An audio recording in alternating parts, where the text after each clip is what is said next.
di channel YouTube saya Zainul Hasan HBC Hasan Beauty Camp. Jangan lupa di follow Instagramnya, gengs. Oke, mungkin ada yang cukup berbeda untuk video kali ini. Aduh, udah mulai ngeksis sih dia. Ini untuk video kali ini secara khusus saya ingin berdiskusi, saya ingin bertanya-tanya tentang apa sih yang waktu itu ketika saya masih SMP menjadi paradigma ataupun asumsi yang sangat lucu tentang apa? Mungkin kalau anak yang di sekitar Malang sini udah kenal ya siapa di samping saya.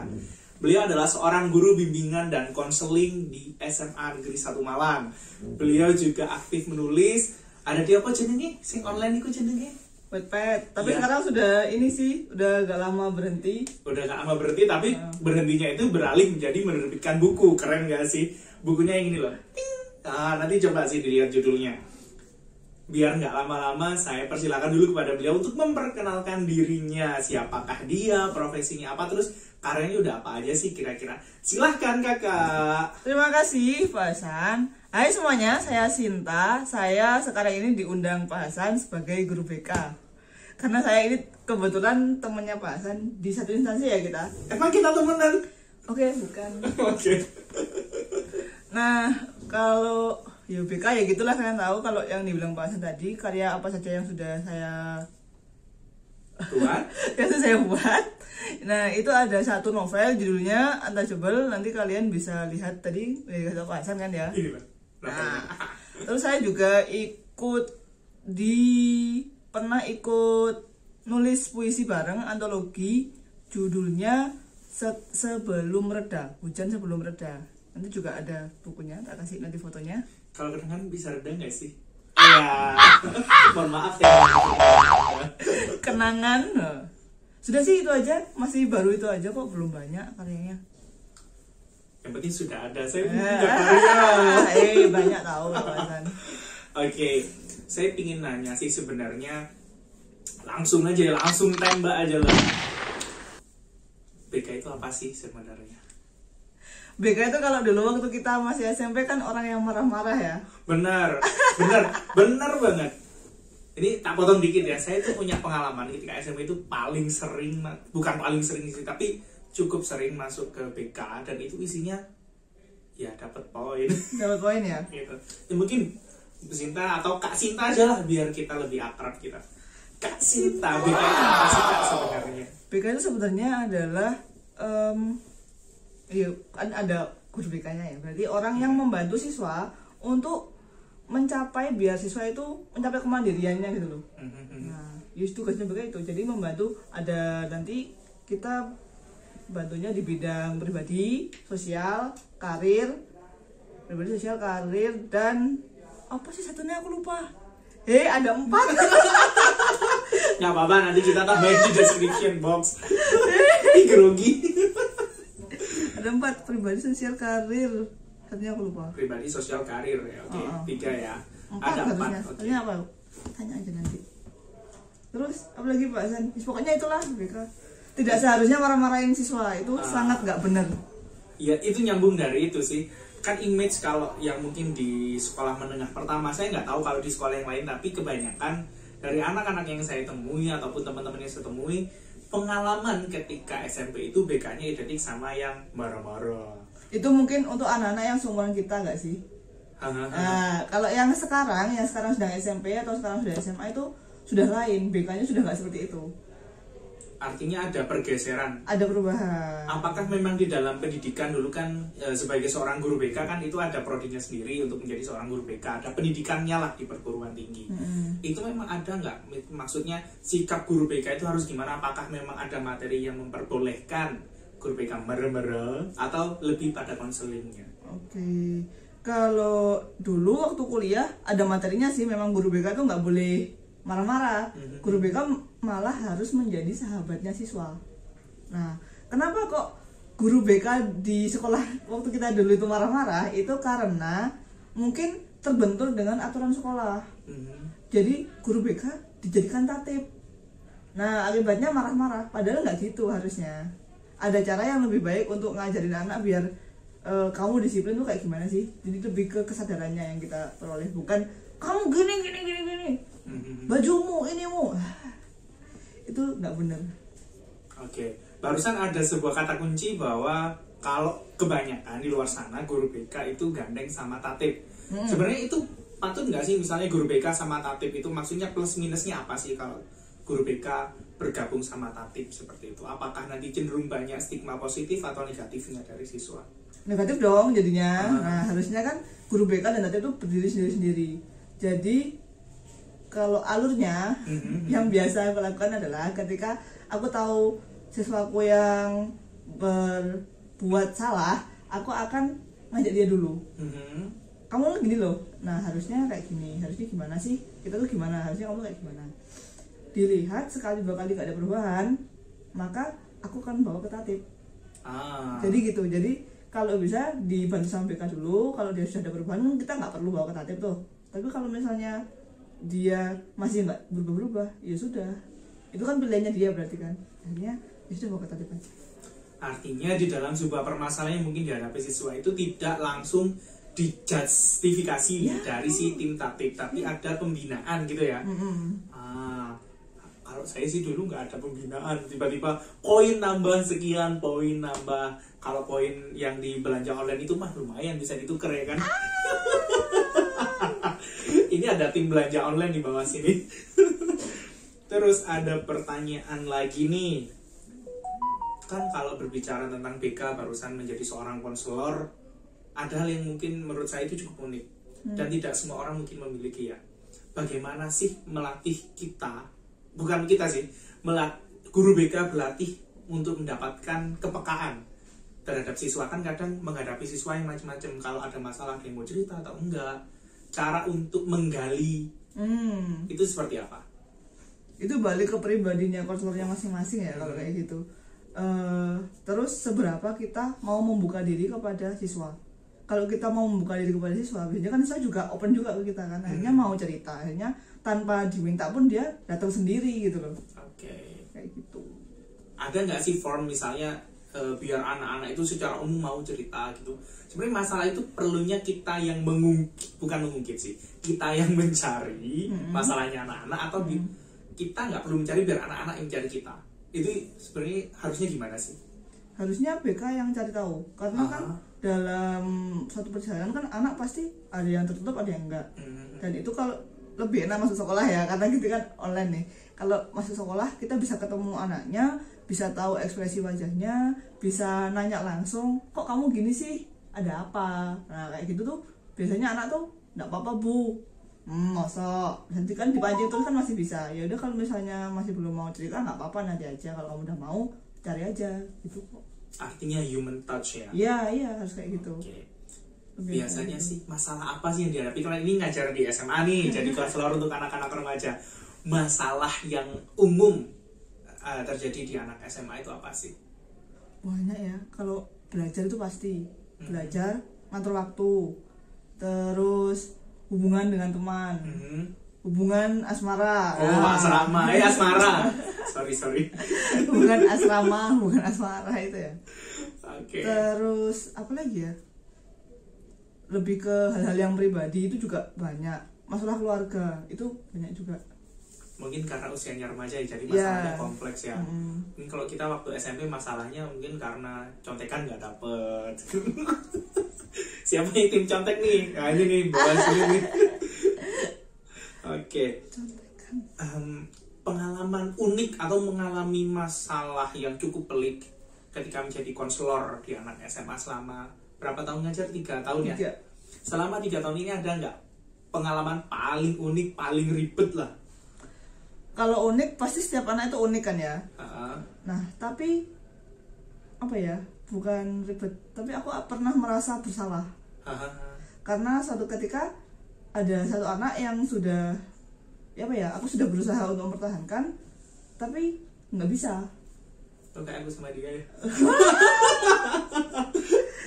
dia yang mana ini? Jangan dilanjutin, nanti netizen marah-marah. Gimana? Jadi kayak gitu. Ketika saya sudah berusaha untuk mempertahankan, ternyata nggak bisa. Akhirnya dia mau tidak mau kan harus pindah.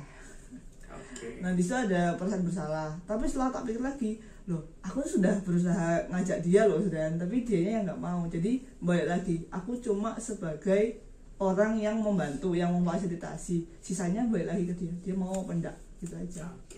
Tapi tetap ada rasa bersalah, tetap ada gitu loh.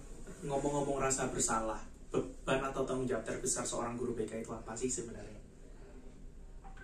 Membantu siswa berubah lebih baik, kalau aku ke situ. Tanggung jawab terbesar guru BK adalah membantu anak untuk menjadi lebih baik ya. Karena nggak semua anak itu mau dan susah gitu loh. Balik lagi ke dianya sendiri, ke siswanya sendiri. Belum tentu dia mau, dan aku untuk menumbuhkan kesadaran dia itu mau, kesadaran lah terutama, kesadarannya itu susah. Diajarkan itu susah. Kesadaran ya. Sama satu lagi nih pertanyaan terakhir mungkin tentang biasanya masalah anak-anak kalau udah kelas 12. Nah, masalah untuk menentukan jurusan ketika masuk perguruan tinggi. Tipsnya apa sih sebenarnya? Ataukah tipsnya harus begini dari kelas 10 gitu? Monggo. Di kameranya di sebelah sana, kamera pelunas utang. Mikrofon. Kamera pelunas utang. Mohon maaf. Mikrofonnya. Kalau itu seharusnya sudah dirancang sejak kelas 10 kalau menurutku. Jadi mulai kelas 10 itu silahkan kalian explore apa sih yang kalian senengi, bakat kalian di mana, minat kalian di mana, itu silahkan dieksplor dari kelas 10, 11 itu silahkan dieksplor. Kalau ketemu yang kalian senang dan itu benar-benar dirimu, itu silahkan nanti bisa dilanjutkan untuk ke perguruan tinggi. Kalau aku kayak gitu, daripada kamu milihnya waktu kelas 12. Nah kamu pasti aku aku tak nyoba yang A aja deh, tak coba ini aja deh. Nah nanti jatuhnya kalau salah jurusan kamu juga pusing. Terus yang kedua, pilih jurusan itu sesuaikan dengan hati. Jadi misalnya nih Pak Hasil kan jadi guru. Kenapa seseorang mau jadi guru? Itu pasti balik lagi karena dia ingin menyampaikan ilmunya, karena dia ingin mengabdi untuk negara kita, ingin mencerdaskan bangsa. Kenapa kamu mau jadi dokter? Pasti kamu kepengen menolong orang-orang yang sakit. Jadi nggak semuanya itu diorientasikan kepada uang. Nah, itu yang harus dipahami. Kalau buat yang adik-adik kelas 12 itu jangan semuanya diorientasikan kepada uang, karena uang itu akan mengikuti dengan apa yang sudah kamu lakukan. Oke, I see. Jadi bukan materi ya, anak-anakku, teman-teman sekalian. Kayaknya nggak jadi pertanyaan terakhir deh, bakalan beranak. Ini barusan ada dikatakan bahwa pilih jurusan sesuai dengan hati. Nah, berbicara hati, kadang kan keyakinan hati itu berbeda ya. Kan mostly kebanyakan anak-anak itu ada aja masalah, misalnya jurusan yang diinginkan tidak sejalan dengan kemauan orang tuanya. Itu bagaimana sih cara berkomunikasi biar tidak terjadi konflik ataupun biar nggak terjadi yang kayak gimana-gimana dengan orang tua, tapi tetap dia itu ingin mendapatkan jurusan yang dituju. Itu memang sesuatu yang nggak gampang ya, karena musuhnya orang tua. Yang mendanai kita siapa? Orang tua kan ya. Jadi kalau kamu nggak milih jurusannya sesuai dengan maunya orang tua, kamu pasti akan lah kan sih bayari aku kan yang manut aku. Nah, itu sebenarnya bukan nggak gitu ya. Harusnya bapak ibu mohon dipahami bahwa hidup itu nggak cuma milik anda tapi juga punyanya anak anda juga. Tapi buat adik-adik kalau mau ngomong ke orang tua itu memang harus disiapkan. Apa sih, kenapa sih kamu kok kepengen jurusan A? Itu harus dijelaskan ke orang tua. Kamu mau jadi apa selama 5 tahun ke depan paling enggak? Aku kepengen masuk ke sini loh Ma. Aku kepengen jadi ini. Misalnya kepengen melukis kan. Aku kepengen nanti bikin pameran nih di sini nih Ma. Jadi aku harus ikut ini. Nanti aku bakal ketemu sama orang-orang ini. Nah kalau ketemu sama orang-orang ini, aku akan bisa bikin ini. Artinya meyakinkan dengan rencana hidup ke depan. Terus dari kelas 1 sampai dari kelas 10 sampai kelas 12 itu kalian juga harus punya prestasi. Nah, misalnya kepengen lukis, jadi dari kelas 10 sudah ikutilah lomba-lomba yang banyak. Jadi orang tua akan mikir, oh iya juga ya, ternyata dia itu mampu kok sebenarnya di situ, dan memang kayaknya minatnya di situ. Itu lama-lama orang tua akan paham kalau ya sudah memang anaknya maunya di situ. Oke, berarti jangan pilih untuk bertengkar sama orang tua ya. bagaimanapun juga orang tua itu merupakan sosok yang tidak bisa kita lepaskan dari hidup. Ya, betul. Peran orang tua sangat penting, ya, sehingga perlu komunikasi yang baik. Dan tidak jarang juga untuk mengatasi permasalahan seperti itu ngobrolnya sama guru BK. Ya, betul. Nggak apa-apa, cerita aja kalau kayak gitu. Bahkan kalau misalnya butuh diskusi dengan orang tua dan juga sama kamu, ke guru BK kamu aja. Itu biasanya membantu kok. Terakhir nih, apa sih pesan dari Kakak Terakhir, Sinta? terakhir udah 2 kali. Ya karena kan seru gitu ngobrolnya, mungkin nanti kita bisa sambung lah dengan tips and trick untuk bla bla bla kita. Apa sih yang mau Bu Sinta sampaikan tentang BK dan bagaimana sih seharusnya sikap anak-anak ketika menjadi pelajar, khususnya ketika belajar di tingkat sekolah menengah atas seperti itu? Oke. Kalau untuk anak-anak ke BK ya, anak-anak ke BK ya nggak apa-apa, Rek. Deket ke BK tuh nggak apa-apa, silahkan kalian mau cerita apa saja bisa, karena kami kan pasti ya menjaga kerahasiaan. Kode etik ya. Menjaga kerahasiaan tuh pasti, yang nggak, insya Allah nggak bocor kemana-mana lah, kecuali ke orang-orang yang berkepentingan. Dan kita pasti minta izin dulu sama kamu. Boleh nggak dibilangin sama wali kelasmu, boleh nggak dibilangin sama orang tuamu, itu pasti kita bilang dulu kok. Terus bagaimana seharusnya menjadi siswa ya terhadap guru BK, atau gimana tadi? Menjadi siswa secara keseluruhan biar tidak tercatat masalah baik itu dibina secara karena kurang itulah. Ya kamu kan sekolah kan ada aturannya, ikuti aja aturannya yang berlaku di sekolah itu. Easy kan? Easy kan? Betul sekali. Terus apa ya, sopan itu perlu. Masa ya kemarin itu ada yang anak baru nih, masih kelas 10, WA pribadi ke saya tiba-tiba yang YANK. Really? Apa maksudnya? Mungkin Anda terlalu mempesona bagi kita. Nah, itu bukan sesuatu yang sopan gitu loh. Jangan kayak gitu. Kamu siapa? Masa sama gurumu kayak gitu, meskipun gurumu masih muda. Masa Pak Hasan tiba-tiba di WA yang loh. Padahal gimana coba tahu kayak gitu? Netting dong. Apa ini maksudnya? Bercanda boleh, tapi harus tahu porsinya. Bercandanya kayak gimana? Oke. Terima kasih banyak kepada Bu Sinta yang sudah berbagi tentang bimbingan dan konseling pada video kali ini. Kalau saya sih mungkin bisa sedikit menyimpulkan ya Bu Sinta, mohon izin ya.